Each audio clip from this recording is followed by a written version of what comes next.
యాకోబు పత్రిక తెరుద్దాం. Book of James chapter 1. యాకోబు పత్రిక మొదటి అధ్యాయము.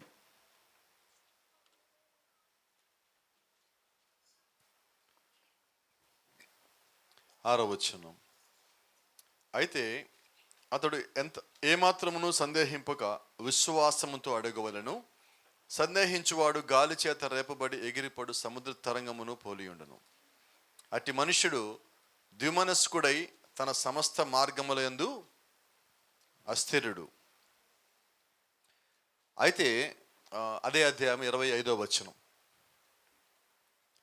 అయితే స్వాతంత్రమునిచ్చు సంపూర్ణమైన నియమములో తేరి చూచి నిలకడగా ఉండువాడెవడో వాడు విని మరుచువాడు కాక క్రియను చేయువాడై ఉండి తన క్రియలో ధన్యుడగును. ఆమేన్. ప్రార్థించుకుందాం. కృప కలిగిన తండ్రి, జీవము గల దేవాధిపతి, ఈ యొక్క సాయంకాల సమయంలో మరొకసారి నీ యొక్క ప్రియబిడ్డలుగా నీ యొక్క లేఖను మేము సమీపిస్తూ ఉండగా నాయన సహాయం దయచేయండి. నీ కృపకి మమ్మల్ని పాత్రలు చేయండి. వినగల శక్తి, గ్రహించగల శక్తి మాకు దయచేయండి.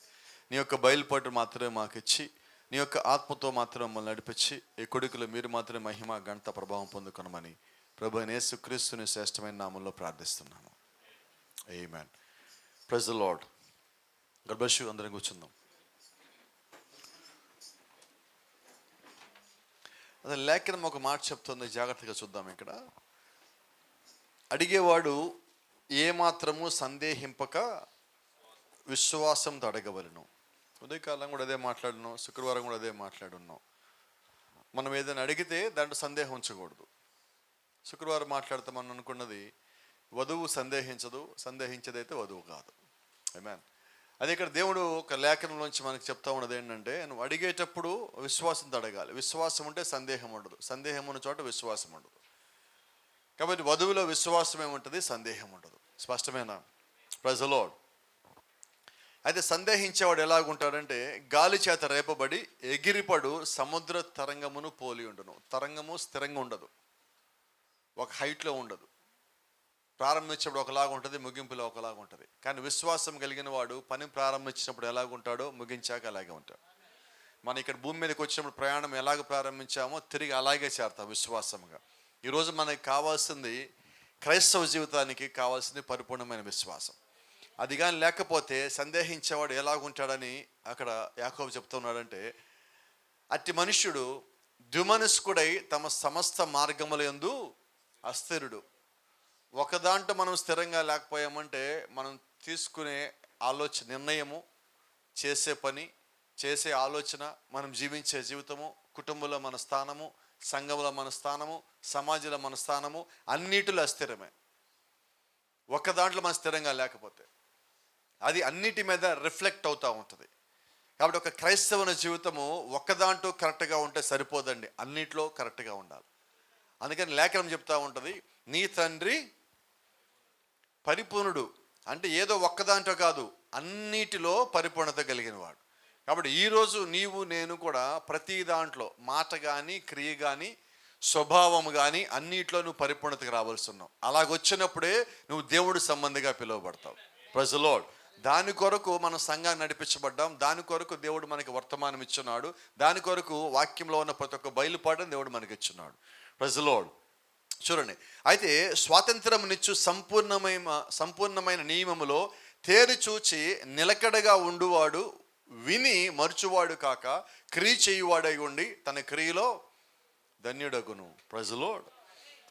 జాగ్రత్తగా, సంపూర్ణమైన నియమములో, పరిపూర్ణమైన దాంట్లోకి వాడు వచ్చినప్పుడు దాన్ని తేరు చూసి, దాన్ని పొందుకొని, దాన్ని విని, దాన్ని గ్రహించి, దాన్ని మర్చిపోక దాని యందు విశ్వాసం ఉంటే దానిలో క్రియ చేసి ఆ క్రియ వాడి జీవితంలో కనిపిస్తుంది.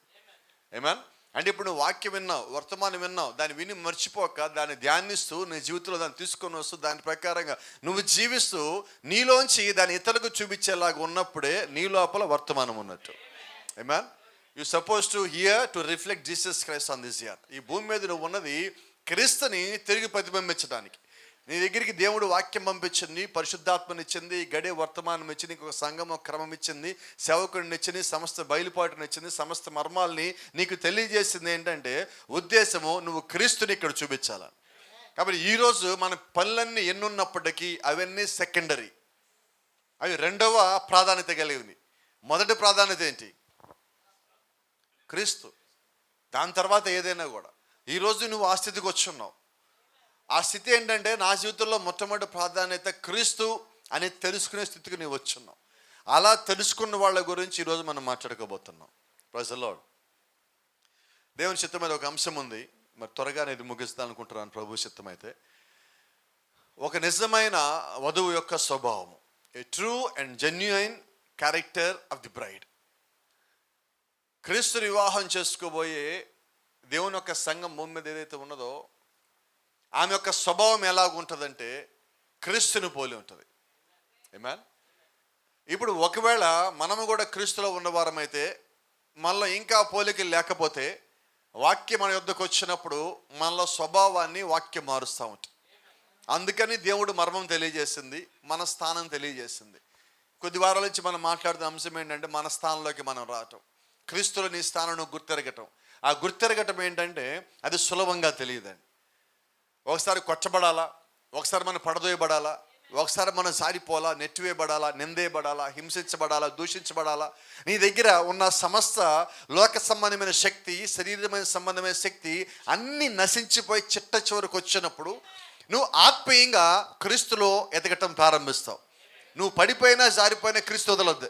నువ్వు ఏ స్థితిలో ఉన్నా క్రీస్తు వదలొద్దు. ఆయన ఎలాగ పట్టుకోవాలంటే, యాకోబు తెల్లవారులు ఎలాగైతే దోసతో పోరాడాని కాళ్ళు పట్టుకొని నెట్టేసిన, విదిరేసిన, తోసేసిన పట్టుకొని అలాగున్నాడో, నువ్వు దేవుణ్ణి అలాగే పట్టుకోవాలా. నువ్వు వాక్యాన్ని అలాగే పట్టుకోవాలా. ప్రార్థనలో ఆయన అలాగే సమీపించాలా. నీ విశ్వాసంతో ఆయన పట్టుకున్నప్పుడు ఆయన నీ నుంచి కదిలి వెళ్ళేవాడు కాదు. నిన్ను దీవించకుండా, నేను ఆశీర్వదించకుండా, నీకు కావాల్సింది ఇవ్వకుండా దేవుడు నీ యొద్ద నుంచి కదిలి పక్కకి వెళ్ళే దేవుడు కాదు. ఈరోజు అటువంటి దేవుడు మనం కలిగి ఉన్నాం.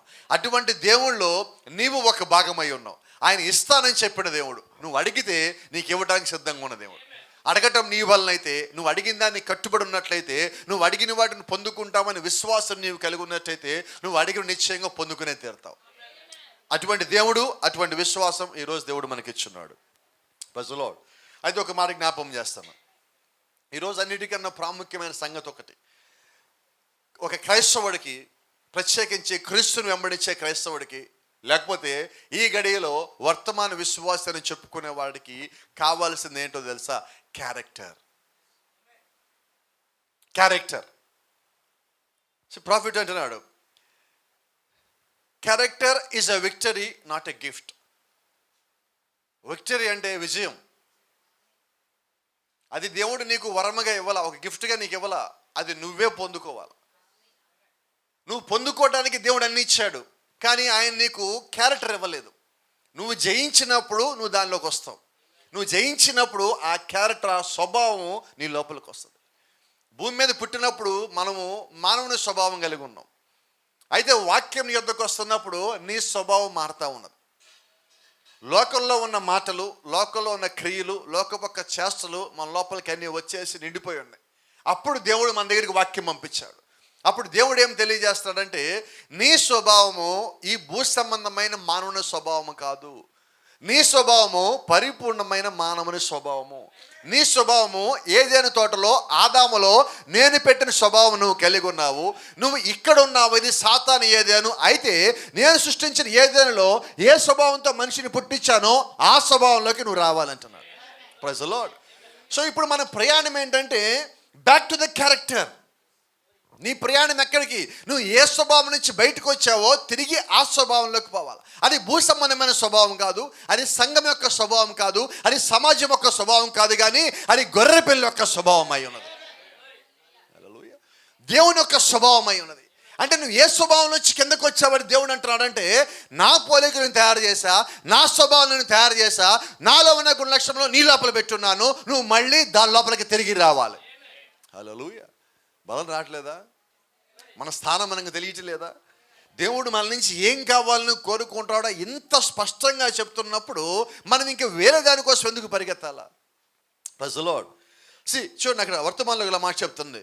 స్మరణ వర్తమానంలో, unless we suffer with him we cannot rain with him, you have to suffer. క్రీస్తుతో నీవు కూడా హింస పెట్టబడ్డావు, శ్రమ పెట్టబడ్డావు, శోధన గురిచేయబడ్డావు. నువ్వు క్రీస్తులో ఉన్నావు కాబట్టి నీకు క్రీస్తుకి ఏం జరిగినా అన్నీ జరిగినాయి. నిజమేనా? అదే నిజమైతే ఈ భూమి మీదకి వచ్చినప్పుడు క్రీస్తు జయించదే మరి నీ సంగతి ఏంటి? ఆయన నీ వలే నా వలే మానవులుగా వచ్చాడు, నీ వలే నా వలే జీవించాడు, కష్టపడ్డాడు, చెమట వచ్చేలా చేశాడు, అన్నీ చేశాడు, భూమి మీద నడిచాడు, పరిగెత్తాడు, ఏం చెయ్యాలి అవన్నీ చేసి కొండల్లో గుట్టలో రాళ్ళు తిరిగాడు. ఒక మనిషి వలే అందరి మధ్యలో సంచారం చేశాడు, మనిషి వలే తిన్నాడు, మనిషి వలే నీళ్ళు తాగాడు, అన్నీ చేశాడు. ఇవన్నీ చేసి ఒక మనిషి శరీరంలో ఉండి ఆయన ఎలాగ జయించాలో మనిషిగానే అన్నీ జయించాడు. ఆయన దేవుడిగా జయించలేదండి. మీరు గమనిస్తే మానవుని శరీరంలో మానవునిగానే ఉండి జయించి, ఇదిగో నేను మానవుడిగా వచ్చి అన్ని జయించా, మీరు జయించండి అని చెప్పున్నాను. ఇప్పుడు ఆయన పని చేసి ఆయన ముగించి వెళ్ళిపోయి ఉన్నాడు. మనకప్ప చెప్పాడు మీరు జయించండి. మనం జయించాలా వద్దా? జయించాలా? జయించాలా? జయిస్తూ ఉన్నాం. We are on the way. ఇంకా గమ్యంలోకి రాలా, గమ్యస్థానంలోకి. అలాగని ఇంకా మనం ప్రారంభించే వారిగా ఉండాల. ప్రారంభమైతే ప్రారంభించున్నాం, ఎక్కడి దాకా వచ్చామో మనకి మాత్రమే తెలుసు క్రీస్తులో. అయితే ప్రారంభించిన చోటే ఉన్నామంటే మాత్రం ఆలోచించాలా. చాలా శ్రమలో శోధనలో నువ్వు ఉండబోతున్నావు. నువ్వు ప్రారంభించిన చోట ఉండడానికి వీలే లేదు. చూడండి, ప్రాఫిట్ ఒక మాట చెప్తాడు, నీకు సమస్య వచ్చినప్పుడు, ఒక అడ్డుబండి వచ్చినప్పుడు, అడ్డురాయి పడ్డప్పుడు నువ్వు వెళ్ళే ప్రయాణంలో నాకు అడ్డుబండి వచ్చింది అని ఆగిది వెనక్కి వెళ్ళిపోతావా? ఒక చిన్న మాట చెప్తాను. రెగ్యులర్గా మనం ఇంటి నుంచి వచ్చే రూట్ ఉన్నది. ఇప్పుడు ఒక టెంట్ వేసారు, ఏం చేద్దాం? అయిపోదామా? టెంట్ వేసారు, నేను చర్చికి రానందామా? నువ్వే ఏం చేద్దాం? దాన్ని దాటుకోవాలా? దేవుడు నీకు ఇంకో మార్గం పెట్టాడు ఇక్కడ దాకా రావటానికి.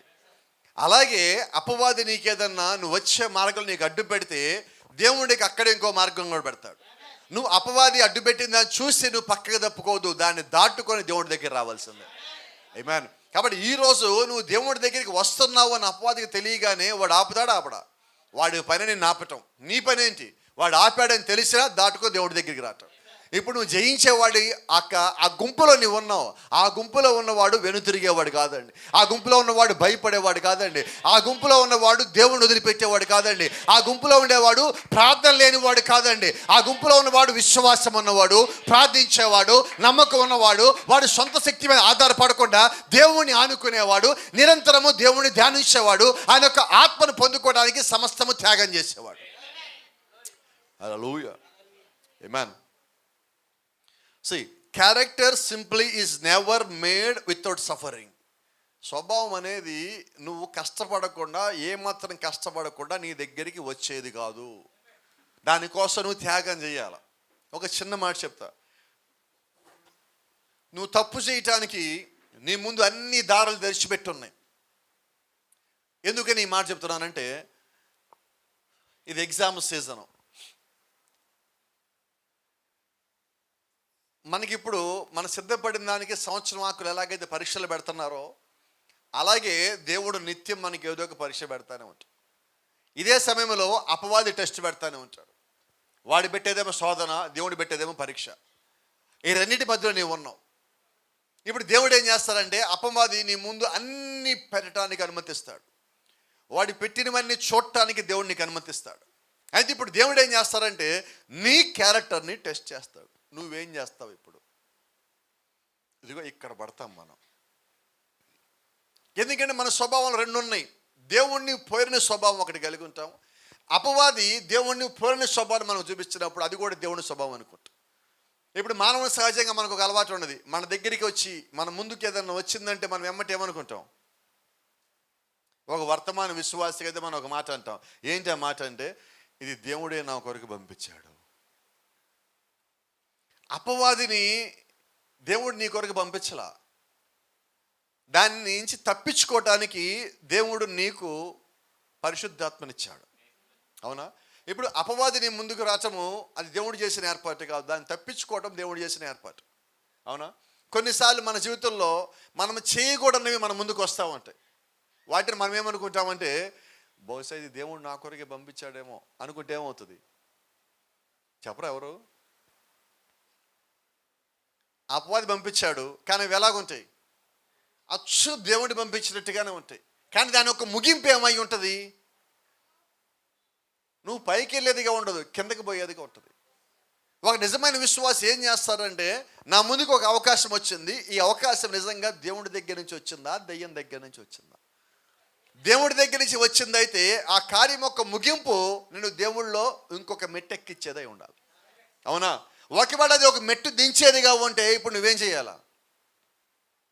రాదు సమాధానం గట్టిగా. అది మంచిది, చూడటానికి బాగున్నది, గొప్పది, ఉన్నతంగా ఉన్నది, అది చేస్తే నాకు పేరు వస్తుందేమో, లేదా డబ్బులు వస్తాయేమో, ఏం చేద్దాం?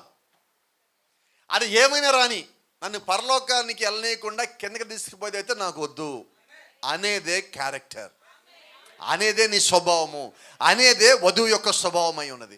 అంటే ప్రతి దాంట్లో ఆమె ఏం చూస్తున్నదంటే, నేను క్రీస్తుని చేరటానికి నాకు ఇది ఉపయోగపడుతుందా, నేను దేవుడికి ఇంకా దగ్గరికి వెళ్ళటానికి ఉపయోగపడుతుందా? Praise the lord. కొన్నిసార్లు మనం బాగా శక్తివంతులుగా అనిపిస్తూ ఉంటాం, ఈ శక్తిని చూస్తూ అనుకుంటాం దేవుడే నాకు ఇదంతా ఇచ్చాడు అనుకుంటాం. ఎస్ సార్ నోనా? చూద్దాం ఒకసారి అది కూడా. వర్తమానంలో ఒక మాట ఉంది, ఏ మ్యాన్ వితౌట్ క్యారెక్టర్, ఏం రాస్తుంది? ఒక వ్యక్తి స్వభావం కానీ సరిగా లేకపోతే ఆ వ్యక్తి బలం కలిగి ఉన్నాడు, కానీ ఆ వ్యక్తి ఎవరు ఇప్పుడు? అపవాది. మనం చాలామందిని చూస్తున్నాం ఇటువంటి వాళ్ళని. శరీరంలో మంచి శక్తి ఉన్నది, మంచి జ్ఞానం ఉన్నది, మంచి తెలివితేటలు ఉన్నాయి, అయితే స్వభావం సరిగా లేదు. ఇప్పుడు మనం వాళ్ళని ఏమని పిలవచ్చు? Power apart from character is satanic. Character లేని స్వభావము అపవాదిది. అపవాది శక్తి లేదా? అపవాది జ్ఞానం లేదా? అన్నీ ఉన్నాయి, వాడికి లేనిదేంటి? క్యారెక్టరు. కాబట్టి వాడిని ఏమంటున్నాం ఇప్పుడు? అపవాది అంటున్నాం. ఒకవేళ మనకి శక్తి ఉండి, బలం ఉండి, జ్ఞానం ఉండి, అన్నీ ఉండి, క్యారెక్టర్ లేకపోతే మనల్ని కూడా అదే అంటారు. కాబట్టి మనకేం కావాలా? గట్టిగా చెప్పండి అమ్మ. ఏం బలంగా రావట్లేదు, నేను చాలా బలంగా ఉంటుంది అనుకున్నాను ఈరోజు. But power with character is fit to rule.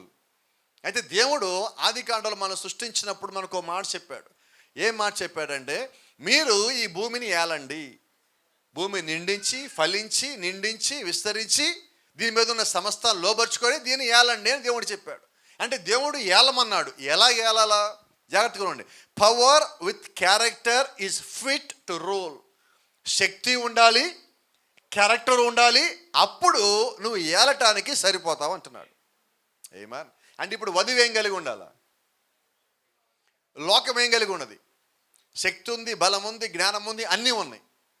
చిన్న మాట చెప్పుకుందాం, మనకి బాగా ఇలా చెప్తే మనకు అర్థం కాదు, కానీ మన భాషలో మనం వచ్చేసి త్వరగా అర్థం అవుతుంది.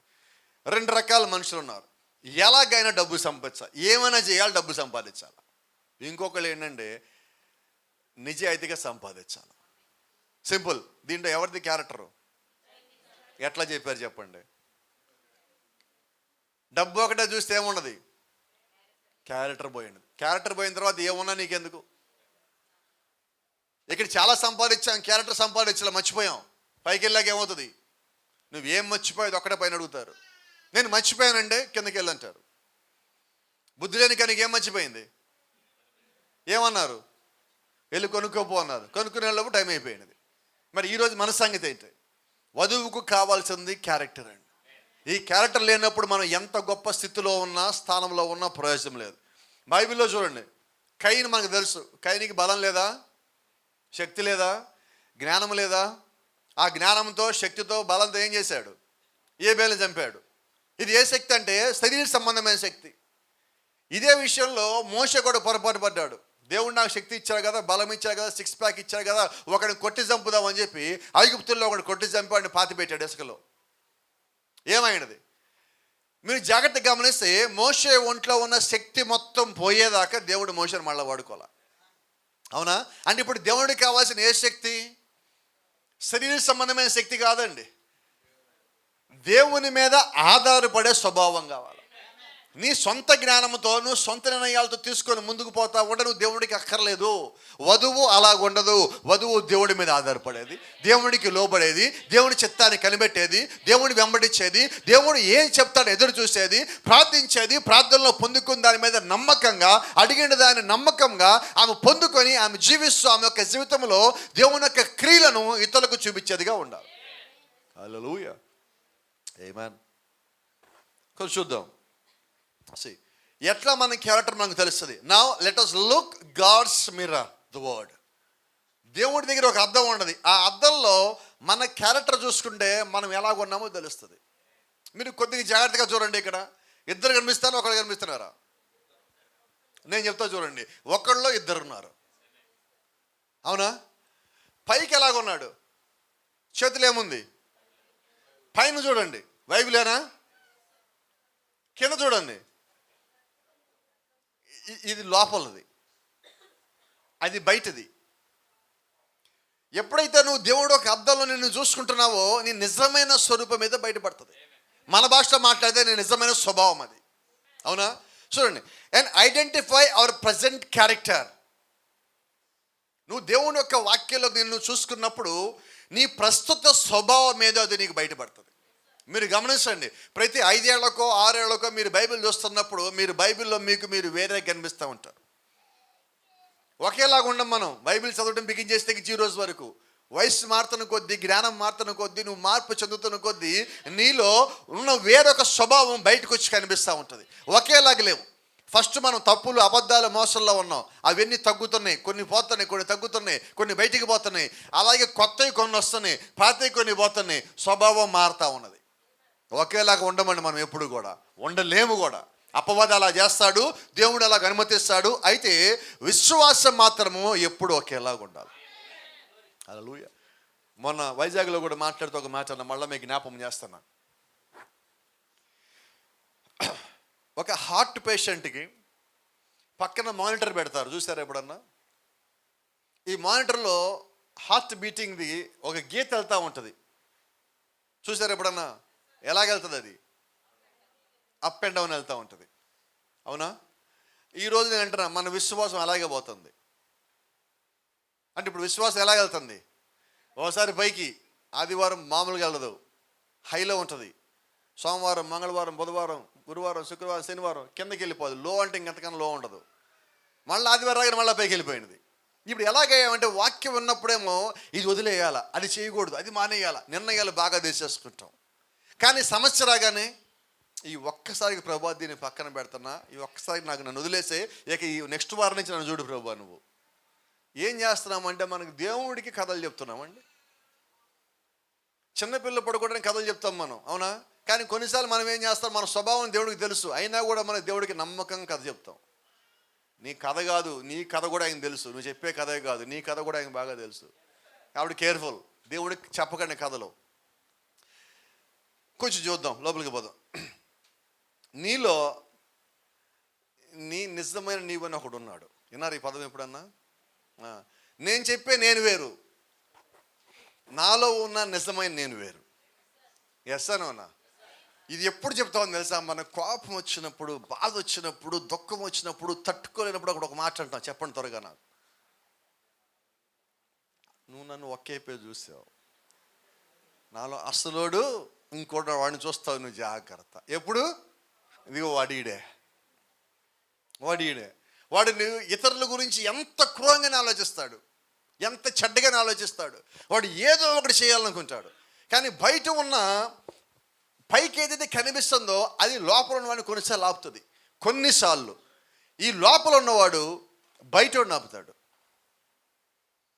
అవునా? అంటే కొన్నిసార్లు మనం లోపల స్వభావానికి లోబడతాం, కొన్నిసార్లు బయట స్వభావానికి లోబడతాం. కొన్నిసార్లు ఎందుకు మనం ఆగుతాం తెలుసా? చాలాసార్లు తప్పులు చేయకుండా మనం ఇలాగ ఉన్నాం కాబట్టి మనం చేయకూడదు అని ఆగుతాం తప్పితే నీకు చేయాలని ఉన్నది. అది తప్ప కదా? తప్పే. అయితే ఇప్పుడు బైబిల్ ఏమంటుందంటే నువ్వు పైకి వెళ్ళాక నువ్వు చెయ్యాలనుకున్న ఆలోచన కూడా లెక్క చెప్పాలా. కాబట్టి ఇప్పుడు లోపల ఎవరు ఉండాలి? బయట ఉన్నవాడే లోపల ఉండాలి.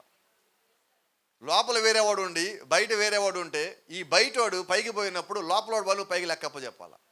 కాబట్టి ఇప్పుడు ఎలాగుందాం మనం? ఒకేలాగా ఉండాలా. అయితే చాలామందికి ఏం చేయమంటుంది తెలుసా, ఈ లోపలోడికి మాస్క్ వేసి బయటోడిని చూపిస్తారు అందరూ. నిజమా?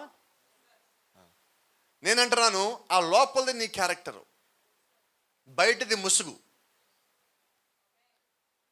ఆ ముసుగు ఎక్కువ రోజులు ఉండదు.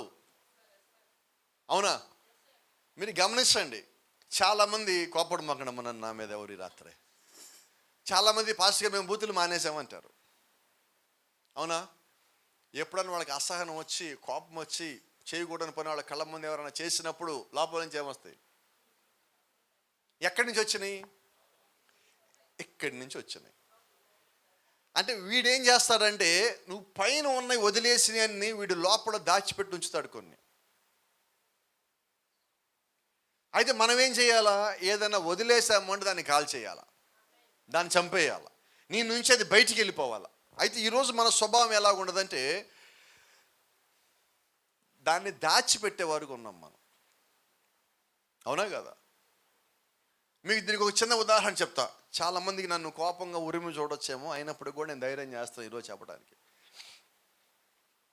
ఒక అద్దిల్లు ఖాళీ చేసి ఇంకొక అద్దింట్లోకి పోయేటప్పుడు చాలా వేస్ట్ మెటీరియల్ ఉంటుంది. పడేస్తారా? నో, ప్రాణం పోతుంది. అది ఉపయోగపడుతుందా? పడదు. కానీ ఏం చేస్తారు? క్యారీ అవ్వాలి, దానికోసం ఒక ట్రక్ పెట్టాలా, ఒక ట్రాక్టర్ పెట్టాలా, ఒక మనిషిని పెట్టాలా, కూలీ ఇవ్వాలా, అన్నీ చేయాలి. దానివల్ల ప్రయోజనం ఏంటి? అవునా? సేమ్ ఇదే జరుగుతుంది ఇక్కడ కూడా. మనం వదిలేసాం అక్కడ, కానీ వీడు దాన్ని దాచిపెట్టి నీతో పాటు తీసుకుని వస్తూ ఉంటాడు. నువ్వు దాన్ని వదిలేయాల. నువ్వు వదిలేస్తే నీకు అది మేలు. ఎందుకంటే బైబిల్ అంటుంది, పాతవన్నీ గతించిపోయినాయి, వాటిని విడిచిపెట్టే సమయం వచ్చింది. ఇంకోటి బైబిల్ వర్తమానం చెప్తున్నమాట, every person reflects outside what he is inside. వర్తమానం అంటుంది, నువ్వు లోపల ఏమై ఉన్నావో బయటికి అదే కనిపిస్తుంది అని. అవునా? యాపిల్ చెట్టుకి ఏ పళ్ళు వస్తాయి? ఎందుకని? దాని లోపల స్వభావం ఏంటి? యాపిల్ స్వభావం. యాపిల్ చెట్టుకి దానిమ్మ రాదు. రెండు ఎర్రగానే ఉంటాయి, కానీ అది వేరు ఇది వేరు. ఏంటి సమస్య? కమలా వేరు, బత్తాయి వేరు, రెండు ఒకటే ఫ్యామిలీ కానీ అన్నదమ్ములు. కానీ అది ఒకటి కనిపిస్తే ఇది ఒక రకంగా కనిపిస్తుంది. దాని టేస్ట్ వేరు, దీని టేస్ట్ వేరు. ఎస్ నోనా? మరి ఇప్పుడు దాని స్వభావం ఏంటి? కమలానే వేస్తుంది, ద్రాక్ష అనేసి దాని స్వభావం అదే, వేరొక స్వభావం కాదు. అంటే లోపల అది రూట్లో, దాని యొక్క వేరులో ఏదైతే ఉన్నదో, చెట్టులో ఏదైతే ఉన్నదో అదే ఫలముల్లో వస్తుంది. మానవులుగా మనం మాట్లాడుకుంటే మన లోపల ఏ స్వభావమో పైకి మనం అలాగే కనిపిస్తాం. అవునా కదా? గట్టిగా రావట్లేదు అసలుకి. ఇప్పుడు అర్థం కాదు. ఇప్పుడు నేను చెప్తా చూడండి, త్వరగా మీకు ఈజీగా అలా క్యాచ్ చేసేస్తారు. ఈజీగా అలా చెప్పేలోపు మొక్క మీద నవ్వు వచ్చేస్తుంది. ఒక అమ్మాయి కానీ అబ్బాయి కానీ ఎటువంటి వాళ్ళని పెళ్లి చేసుకుంటారు? వినపడలేదు నాకు.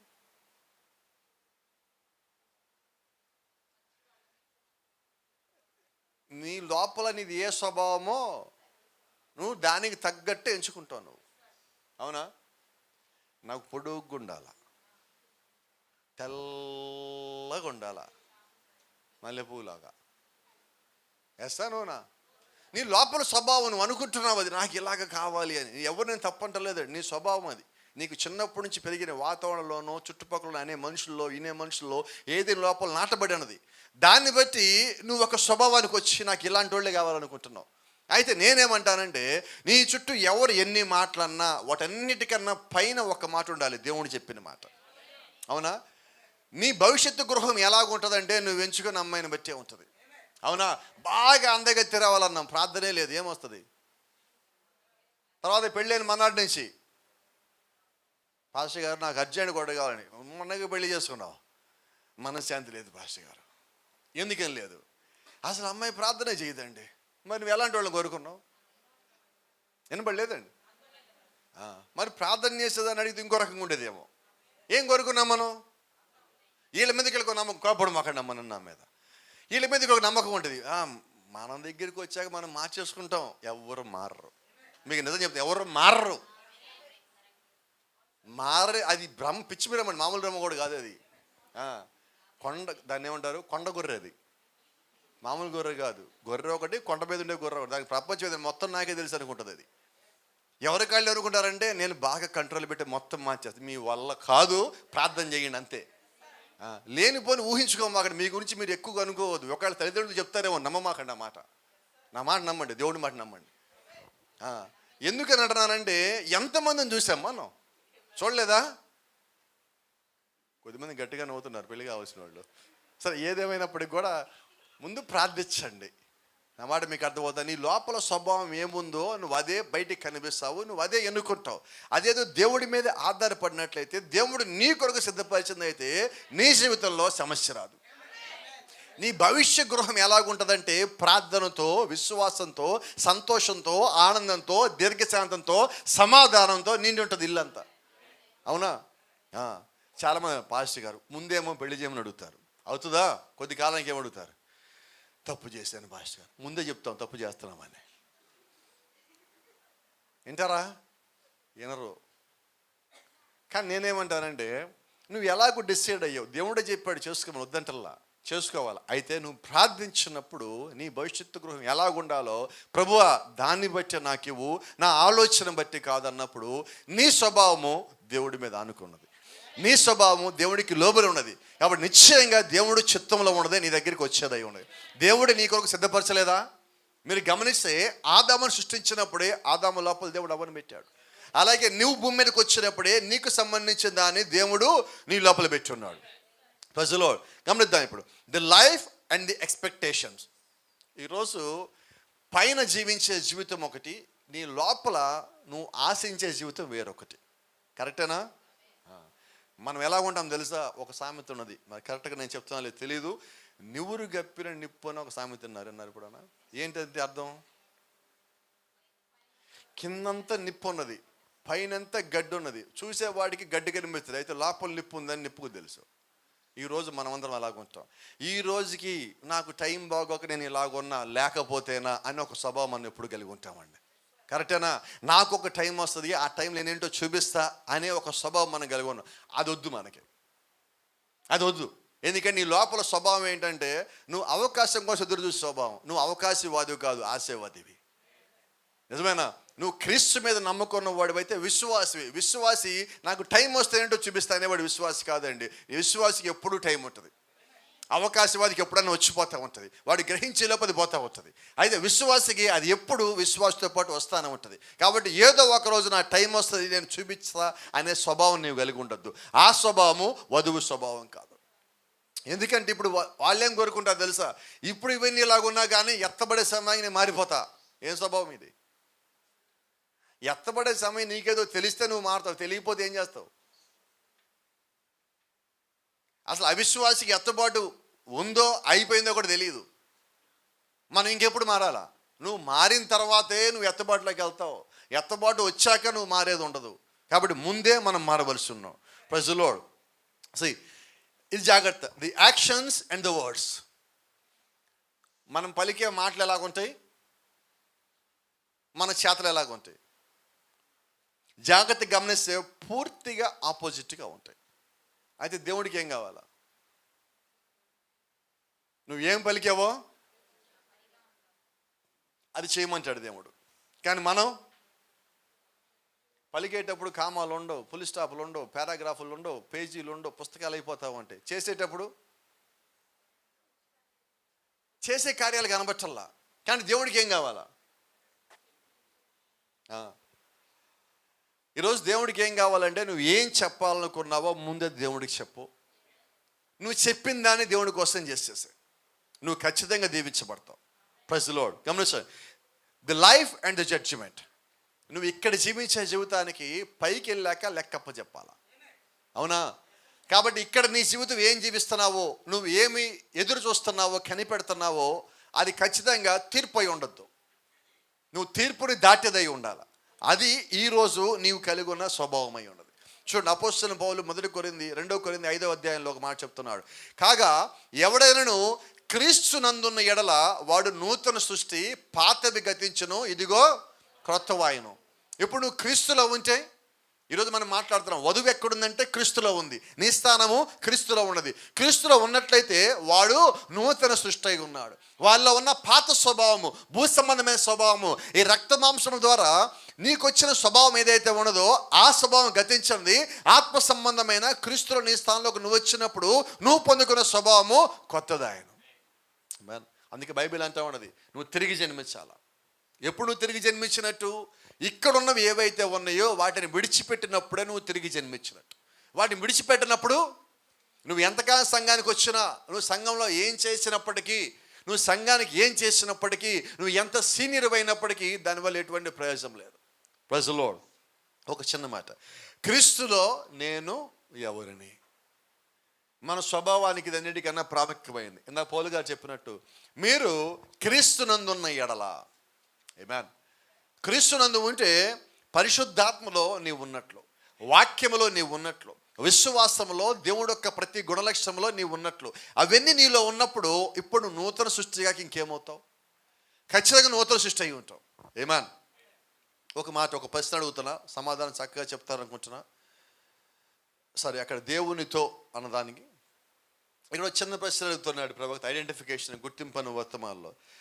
Just think of what you are. నీవెవరో నీ గురించి నువ్వు కొద్దిగా ఆలోచించు.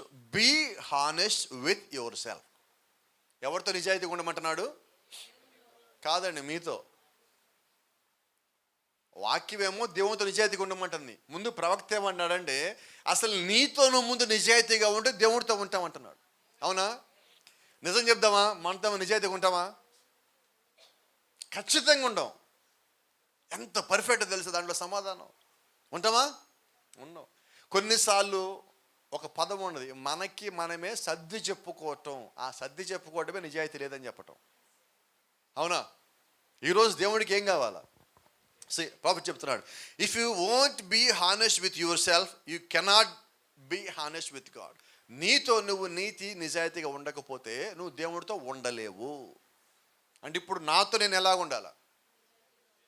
ఉన్నామా అంటున్నా. ఇప్పుడు నిజాయితీగా ఉంటే మిమ్మల్ని ఒక ప్రశ్న అడుగుతున్నా. ఉన్నామనుకుంటే నిజాయితీగా సమాధానం చెప్పండి. ఒకవేళ చూడండి, ప్రవర్తన అంటున్నాడు, now think of it, what group. ఒకవేళ విత్ యువర్ ప్రజెంట్ క్యారెక్టర్, ఇప్పుడు ఈ గడియ, ఇప్పుడు మీరు కూర్చున్నప్పుడు, ఈ వర్తమానం వింటున్నప్పుడు ఎటువంటి స్వభావం అయితే కలిగి బయట జీవిస్తూ ఉన్నారో, ఈ స్వభావం కలిగిన నీవు నోవాహు దినాల్లో ఉన్నట్లయితే నువ్వు ఏ గుంపులో ఉంటావు? ఓడలో ఉంటావా, బయట ఉంటావా? మన ముందు ఒక మాట చెప్పాడు ఆయన, నీతో నువ్వు నిజాయితీగా ఉండి సమాధానం చెప్పు అన్నాడు. ఇప్పుడు నిజాయితీగా సమాధానం చెప్తే ఏమొచ్చింది? అసలు ఓడలోకి మనకి పిలిపి అనబడలేదు. అవునా? మరి పిలిపి అనబడకపోతే మన సంగతి ఏంటంటారా? నిజాయితీగా ఉన్నావు, సంతోషమే. అయితే ఈ నిజాయితీ ఇప్పుడు నువ్వు చెప్పిన దాన్ని బట్టి నువ్వు ఎక్కడున్నావో నీ స్థానం తెలియజేస్తుంది. నిజమేనా? అంటే ఇప్పుడు మన క్యారెక్టర్ ఏంటి?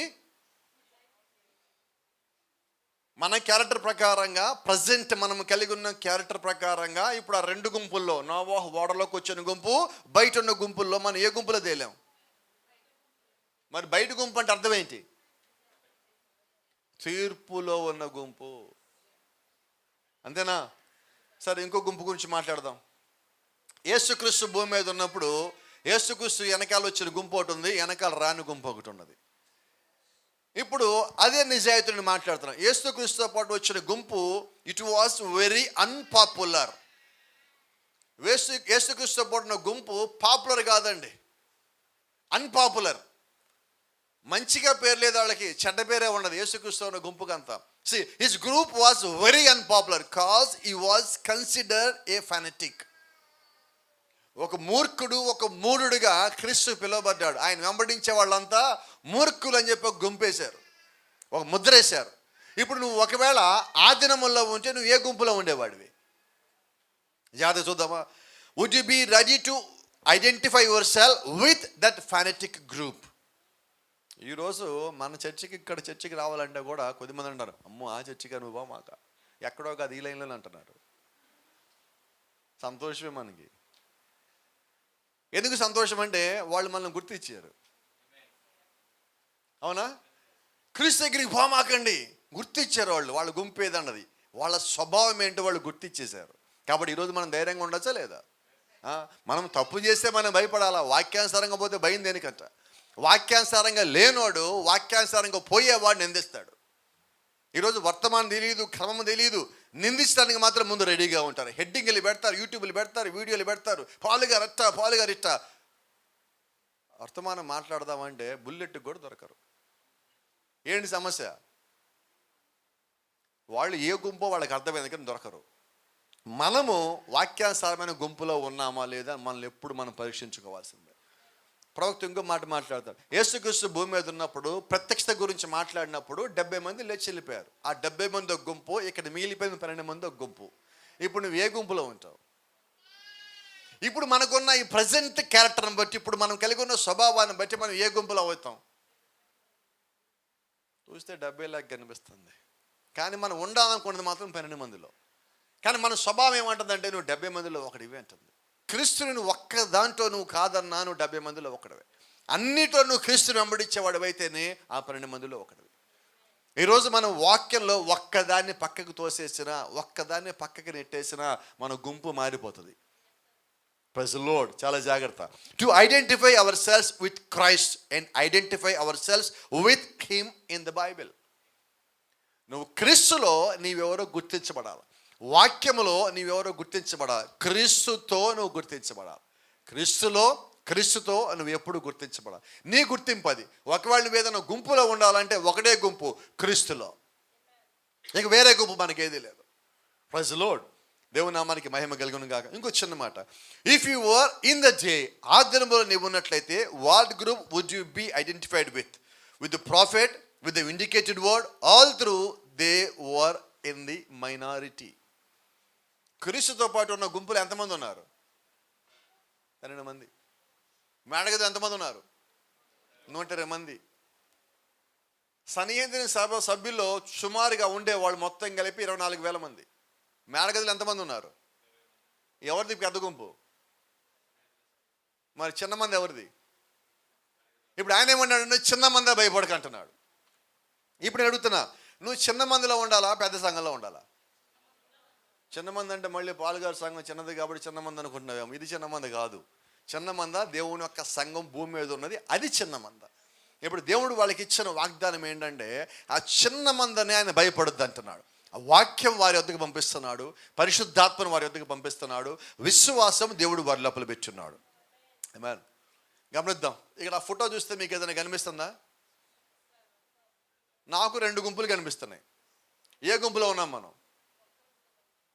We are not in the popular group. మనము పాపులర్ అయిన గ్రూపులు లేవండి, అసలు ఉండద్దు కూడా. మనం దేంట్లో ఉండాలంటే వాక్యం వెనకాల నడవాలి. అంతమంది అడ్డుపోతున్నారే, నాకు సంబంధం లేదు. ఆ పాస్ వెనక నాకు సంబంధం లేదు, ఈ పాస్ వెనక నా సంబంధం లేదు, ఆ సంఘం నా సంబంధం లేదు, ఆ ఊరు నా సంబంధం లేదు. మరి దేంతో సంబంధం? వాక్యంతో సంబంధం, నాకు దేవునితో సంబంధం. ఈ గడియ దేవుడు నాకు వర్తమానం ఇచ్చింది, నన్ను నా స్థానంలోకి రమ్మని. నీ స్థానంలోకి నువ్వు వచ్చాక నువ్వు అటు ఇటు దిక్కులు చూడవు. వాక్యం నువ్వు ముందు పెట్టుకుంటావు, వాక్యం వెనకాల పోతావు. నీ వెనకాల ఎవడొస్తాడు నువ్వు చూడవు, వాక్యం వెనకాల నువ్వు వెళ్తున్నావా లేదో చూసుకుంటావు. అపోస్తలులు చేసిన పని అదే. వారు చేసిందల్లా క్రీస్తు వెనకాల వెళ్తున్నామా లేదా. వాళ్ళు నిందలేస్తున్నారు, తిడుతున్నారు, దూషిస్తున్నారు, కొట్టడానికి వస్తున్నారు. అయితే సూచనలు, అద్భుతాలు వీళ్ళు నడిపిస్తున్నాయి, వాక్యం నడిపిస్తుంది, వీళ్ళలో ఉన్న పరిశుద్ధాత్మ వీళ్ళని నడిపిస్తూ ఉన్నది. ఈరోజు నీ పరిస్థితి, నా పరిస్థితి.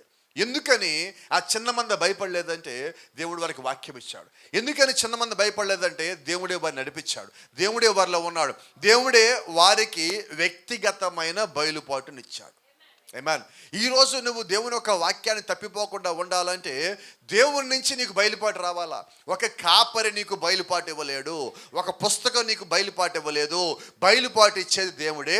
ఇచ్చిన బయలుపాటుని గుర్తించి దాన్ని నమ్మి విశ్వసించి ప్రార్థించి దాన్ని వెంబడించాల్సింది కూడా నీలో ఉన్న నీ వ్యక్తిగతమైన స్వభావము. ఆమేన్. నువ్వు ఎంత చదివినా దేవుడు బయలుపరచకపోతే, చాలామంది ఉంటారు చదివేస్తే బయలుపాటు వస్తుంది, చదివేస్తే రాదండి. మీకు జ్ఞాపకం ఉందనుకుంటా, బైబిల్లో ఒక మాట ఉంది. కందాకే రాణి కింద ఉన్న రాజు రథంలో వస్తూ ఉంటే ఒక చోట దేవుడు ఫిలిప్పు నుంచోబెట్టాడు. ఆ ఫిలిప్ దగ్గర రాగానే రథం ఆపాడు. ఫిలిప్ రథం లెక్కించుకున్నాడు. ఆ వ్యక్తి బైబిల్ చదువుతున్నాడు. రాజు ఫిలిప్ అన్నాడు, ఏం చదువుతున్నావు అన్నాడు. ఏషియా గ్రంథం చదువుతున్నావు అన్నాడు. నువ్వు చదివేవు కదా, అర్థమైందా అన్నాడు. చెప్పేవాడు లేకపోతే ఎలాగ అర్థమవుద్ది అన్నాడు. ఇప్పుడు ఫిలిప్ని పంపించింది ఎవరు? కందాకే రాణి కింద ఉన్న రాజు ఆ మార్గంలో వస్తాడని దేవుడికి తెలిసి ఫిలిప్పుని అక్కడ పెట్టాడు. ఇప్పుడు ఫిలిప్ అక్కడికి వచ్చాడు. ఫిలిప్ ఆయనతో మాట్లాడాక దేవుడు అతనికి బయలుపరిచాడు. ఫిలిప్ బయలుపరచలేదు. అర్థమవుతుందా? సేవకుడు మనకి బయలుపరచలేడు, ప్రత్యక్షతను ఇచ్చేది దేవుడే, వ్యక్తిగతమైన బయలుపాటును ఇచ్చేది దేవుడే. దేవుని నామానికి మహిమ ఘనత ప్రభావం కలుగును గాక. ఒకసారి చాలా జాగ్రత్తగా చూద్దాం అదే వర్తమానంలో. Look at in the garden of Eden, how did Abel know that it was a blood instead of an apple. బయలుపాటు యాపిల్ పండులో లేదు, బయలుపాటు రక్తంలో ఉన్నదని ఏబేలుకి చెప్పింది ఎవరు? దేవుడు చెప్పాడండి, వేరెవరు తెలియజేయాల. గమనించండి, it was spiritually revealed to Abel. అంటే ఈరోజు దేవుడే నీకు మళ్ళా వ్యక్తిగతంగా తెలియజేసేవాడై ఉన్నాడు. మత్తయి సువార్త 16వ అధ్యాయంలో పేతురుకు బయలుపరిచింది ఎవరు? దేవుడేనా? మరి ఈ కాల ప్రవక్త బయలుపరిచింది ఎవరు? ఈ గడి వర్తమానం నీకు బయలుపరిచింది ఎవరు? చాలా జాగ్రత్త. వర్తమానం ప్రవక్త బోధించాడు, ప్రవక్త నీకు బయలుపాటను ఇవ్వలేడు. 5 రకాల పరిచయలు ఏ ఒక్కడు బయలుపాటలు ఇవ్వలేడు. నువ్వు దేవుడు ఒక ఎన్నికలో ఉన్నావు కాబట్టి ఆ బయలుపాటుని దేవుడే ఆ పుస్తకం చదివినప్పుడు, ఆ వాక్యం చదివినప్పుడు, ఆ వర్తమానం చదివినప్పుడు ఆయనే వ్యక్తిగతంగా నీకు బయలుపాటునిచ్చాడు. దాన్నే మనం ఆత్మీయమైన బయలుపాటు అంటారు. Praise the lord. ఈరోజు ఆత్మీయమైన బయలుపాటుని ఇచ్చింది దేవుడే. ఎందుకు ఇచ్చారంటే నీవు ఆయనలో భాగమై ఉన్నావు కాబట్టి. నీ యొక్క స్వభావము పరిపూర్ణంగా మార్చడానికి, మార్పు నీ అంతట నువ్వు అంగీకరించడానికి నీకు కావాల్సింది బయలుపాటు. అవునా? నేను బైబిల్ మొత్తం చదివేస్తున్నా, బయలుపాటు లేదు. ఏంటి పరిస్థితి? ఏం మారలేను. బయలుపాటు దేవుడు ఇచ్చాడు, నేను బైబిల్ మొత్తం చదవాలా. ఇప్పుడు నా పరిస్థితి ఏంటి? నువ్వు చదివిన దాంట్లోంచి దేవుడు నేను మార్చుకుంటూ వస్తూ ఉంటావు. వర్తమాన పుస్తకాలు మొత్తం మనకి తెలుగులో రాలేదండి, మొత్తం ఇంగ్లీష్లో 1205 ఉన్నాయి. తెలుగులో మొత్తం 400 కూడా వచ్చినా లేవో తెలియదు ఇంకా. మరి ఇంతలోనే మనలో చాలా మార్పులు వచ్చినాయి. మరి ఈ మార్పుని ఎక్కడి నుంచి వచ్చినాయి అంటే దేవుడే మనల్ని ప్రేమించి మనకు ఆ బయలుపాటునిచ్చాడు. గమనించండి, ప్రాఫిట్ ఒక మాట మాట్లాడతాడు, చాలా అద్భుతమైన మాట అది.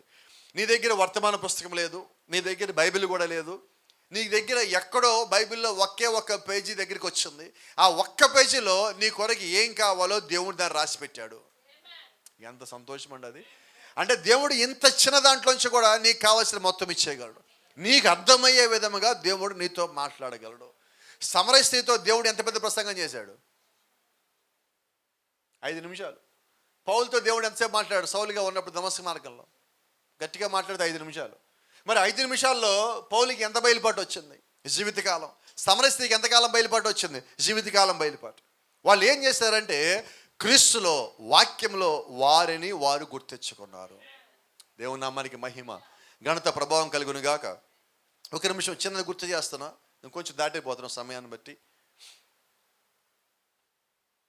మీకు ఏదైనా కనిపిస్తుందా ఇక్కడ? ఏం కనిపిస్తుంది?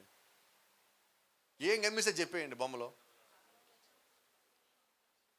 ఆ పిల్లోడు మొదటిసారి అర్థం చూసుకున్నాడు, అది సంగతి. అక్కడ మీరు ఈ స్టోరీ చదివారు లేదు, చెప్తాను మీకు ఒక 2 నిమిషాల్లో. ఒక పల్లెటూరులో పుట్టిన పిల్లోడు చిన్నప్పుడు అర్థం చూసుకోవాలా. ఒకసారి సిటీకి వెళ్ళారు వాళ్ళ బంధువుల ఇంటికి. ఒక పెద్ద అద్దం ఉంది అక్కడ. గబగబా మెట్లకి పైకి వెళ్ళగానే ఎదురుగా పెద్ద అద్దం ఉంది. అద్దం చూడగానే పరిగెత్తుడి కిందకి వెళ్ళిపోయాడు. కిందకి వెళ్ళి ఏం చెప్పాడు? పైన ఎవడో ఉన్నాడు అన్నాడు. వీళ్ళు అన్నారు, పైన ఎవరు లేరు, మాకు తెలుసు, నువ్వే వెళ్ళు, ఆ గది నీదే పో అన్నారు. మళ్ళా పైకి వెళ్తే దాక్కొని మెట్ల మీద వెళ్తే అటేపు కూడా వాడు దాక్కొని వస్తున్నాడు. అర్థమైంది అనుకుంటా మీకు. మళ్ళా కిందకి వచ్చి లేదు ఎవడో ఉన్నాడు అన్నాడు.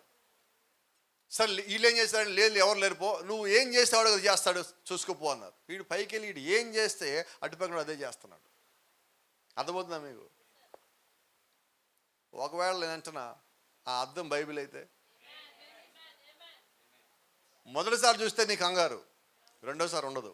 నీకు అర్థమైపోయింది, నువ్వేం చేసావో దాంట్లో నీకు కనిపిస్తున్నది. కాబట్టి ఇప్పుడు నువ్వేం చేయాలంటే అక్కడ ఏం చేయమని చెప్పిందో నువ్వు అదే చేస్తూ ఉండాలి. చాలా జాగ్రత్త. నువ్వు చేసే అద్దంలో కనిపిస్తుంది. ఇక్కడ బైబిల్ ఏం చేస్తుందంటే నువ్వు ఏం చేయాలో నీకు చూపిస్తూ ఉంటుంది. నువ్వు చేసేది పక్కన పెట్టి నువ్వు చేసే సరిగ్గా ఉందో ఒకసారి చెక్ చేసుకోవడానికి కొరకు ఈరోజు దేవుడు వాక్యం అని అర్థం నీకు ఇచ్చాడు. దేని కొరకు ఇచ్చాడు? నీ పై స్వభావం చూసుకోవడానికి ఇంట్లో ఉన్న అర్థం, నీ లోపల స్వభావం చూసుకోవడానికి వాక్యం అని అర్థం ఇచ్చాడు. కాబట్టి ఈరోజు నా స్వభావం మారాలంటే నేనేం చేయాలంటే వాక్యం అనే అర్థంలో నన్ను నేను చూసుకోవాలా. Hallelujah. If we could not look in the bible, మనం బైబిల్లో కానీ చూడలేకపోతే మన సంగతి ఏంటి? ఏం ప్రయోజనం లేదు. కానీ ఒకవేళ నువ్వు బైబిల్లో చూస్తే నువ్వు ఎలా కనిపించాలంటే, నువ్వు తలబట్టుకున్నట్టు చేపెట్టుకున్నట్టు కాకుండా క్రీస్తులాగా నువ్వు కనబడాలా. Amen. How do you look in God's mirror? దేవుడు నీ కొరకు ఇచ్చిన అద్దం అనే వాక్యంలో నిన్ను నువ్వు చూసుకున్నప్పుడు నువ్వు ఎలా కనిపించాలంటే, నువ్వు కనబడటం మానేసి క్రీస్తు కనబడాలా. కనబడుతున్నారా? ఎస్సా నోనా? ఎప్పుడన్నా అడప కొద్దిగా అక్కడ ఎక్కడో పులకలు కనిపిస్తూ ఉంటాయి. ఈసారి నుంచి అలా ఉండకుండా పరిపూర్ణంగా దేవుడు మనలో కనిపించేలాగా ఉండాలి. ఒక చిన్న మాట, కొంచెం ముగింపు దగ్గరికి వస్తామన్నా. నోవాహు గుంపు, మోషే గుంపు, యేసుక్రీస్తు వెనకాలన గుంపు. ఆ కాలంలో మనం ఉంటే ఏ గుంపులో ఉండేవాళ్ళం? నోవా కాలంలో. మోషే కాలంలో మనం ఉంటే మన స్వభావాన్ని బట్టి మనం ఏ గుంపులో ఉండేవాళ్ళం? క్రీస్తు కాలంలో కానీ మనం ఉంటే భూమి మీద కానీ మానవుడిగా వచ్చినప్పుడు ఆ గుంపులో ఆయన వెనకాల ఉండే గుంపులో మనం ఉండేవాళ్ళమా? ఇప్పుడు మనం కలిగి ఉన్న క్యారెక్టర్ని బట్టి చెప్తాను. కాబట్టి వధువు ఎటువంటి క్యారెక్టర్ కలిగి ఉండాలంటే పరిపూర్ణమైన వాక్య స్వభావాన్ని కలిగి ఉండాలి. Amen. Your present state right now proves to you what group you would have been with back there. ఇప్పుడు నువ్వు కలిగి ఉన్న స్వభావము ఆ కాలంలోగా నువ్వు జీవిస్తావు అంటే నువ్వు ఏ గ్రూప్లో ఉన్నావో నీకు తెలియజేస్తా ఉన్నది. కాబట్టి నువ్వు సరైన గ్రూపులో ఉంటే నువ్వు అలాగే ముందుకెళ్ళు. నువ్వు సరైన గ్రూపులో లేవనుకుంటే ఈ రాత్రిలోనే మనం మారవలసి ఉన్నాం, ఈ గడిలోనే మనం మారవలసి ఉన్నాం. ఎందుకు మనకి దేవుడు ప్రభురాత్రి భోజనం ఏర్పాటు చేస్తున్నాడంటే ఈ రాత్రి స్వభావం మార్చుకోవడానికి దేవుడు మనకి ఇంకొక అవకాశం ఇచ్చున్నాడు. కాబట్టి మనం పైకి నటించే స్వభావాన్ని ఉంటే ఏం చేద్దాం ఈ రాత్రి? ఇందాక ఇది మెసేజ్ చేస్తున్నప్పుడు మైకేల్ని పక్కన కూర్చోబెట్టాను. చూసి మైకేల్ అన్నాడు, ఇట్స్ గోస్ట్ అంటున్నాడు. ఇట్స్ మాస్క్ అన్నా. మైకేల్ నో ఇట్స్ గోస్ట్ అంటున్నాడు. అంటే ఇప్పుడు పైకి ఏం కనిపిస్తున్నది? గోస్ట్ అనే కనిపిస్తుంది. నేనేమన్నానంటే ఇది దేవుడికి ఇలా కనిపిస్తుంది. మన స్వభావం మంచిగా లేదండి ఇది. See, look at yourself in the mirror. Then you see what kind of a spirit is deceiving you. ఈరోజు మనల్ని మోసం చేసుకునే ఒక స్వభావం మనం కలిగి ఉన్నాం. అది మోసగించే స్వభావం. అయితే బైబిల్ అంటుంది వధువు మోసగించబడదు. ఏర్పరచబడిన వారు సైతము మోసగించే ఆత్మ ఇప్పుడు భూమి మీద తిరుగుతున్నది. అయితే ఆ ఆత్మ వధువు దగ్గరికి రాలేదు, వధువుని ఏమీ చేయలేదు. ఒకవేళ వచ్చిన ఎన్ని మాటలు చెప్పినా ఆమె మాత్రము మోసపోయేది కాదు. కాబట్టి మోసపోని స్థితిలో దేవుడు ఈరోజు మనల్ని ఉంచాడు. అటువంటి స్వభావం ఈరోజు నువ్వు కలిగి ఉన్నావు. ఏ స్వభావం అంటే పరిపూర్ణమైన దేవుని స్వభావం. We should see him when you look in the mirror. నువ్వు అద్దంలోకి, వాక్యమైన అద్దంలోకి, వర్తమానం అద్దంలోకి నిన్ను తొంగి చూసుకున్నప్పుడు నీవు కాకుండా ఆయన నీలో కనిపించాలా.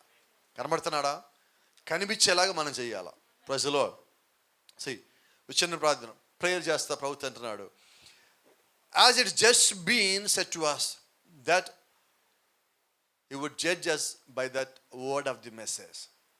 ఇప్పుడు దాకా చెప్పబడిన దాని ప్రకారంగా ప్రభుత్వం అంటున్నాడు, ఏదైతే చెప్పబడిందో ఆ వాక్య ప్రకారంగానే నాకు తీర్పు తీర్చబడుతుంది.